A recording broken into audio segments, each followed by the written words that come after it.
The port in Port of Spain is not properly structured to be an efficient and modern-day port. This according to the chairman of the Port Authority of Trinidad and Tobago, Alison Lewis. During Day 2 of the Parliament's Joint Select Committee's inquiry into the Trinidad and Tobago Inter-Island Ferry Service, with specific focus on the procurement and maintenance of the ferries, the committee sought to find out some of the reasons behind the inefficiency at the port. Responding to Joint Select Committee member Dr. Lovell Francis's question on why the port is losing money, Chairman of the Port Authority of Trinidad and Tobago, Alison Lewis, expressed that a poor organizational structure could be a reason.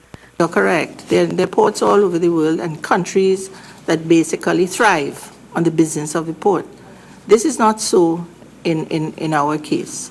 And you're correct. I mean, it will take the whole morning. But essentially, I think the port itself has not really been, the attention to the port has not been there, and there are practices on the port that need to be modernized, and some of them. Dr. Francis used the opportunity to ask Ms. Lewis what she would change to make it more efficient. She answered, the existing business model.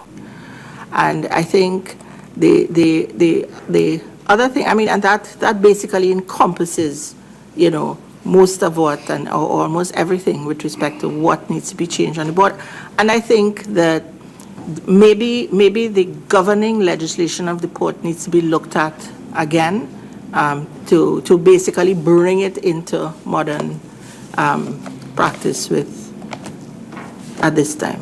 As the questioning continued, JSC member Wade Marks sought to find out if it was a usual practice for the port to enter into contracts and make payments without a charter party agreement, as payments were made for the Atlantic provider and the MV transporter without an agreement being executed. He also asked if it was a breach of standard payment protocols in the public sector. There was a letter of engagement that was executed between the ministry and the providers. The Port Authority does not enter into agreements for the contracts, you know, contracting of vessels for the inter-island service. Ms. Lewis said the shipping service in TNT is a government entity and the port acts as an agent as directed by the owner.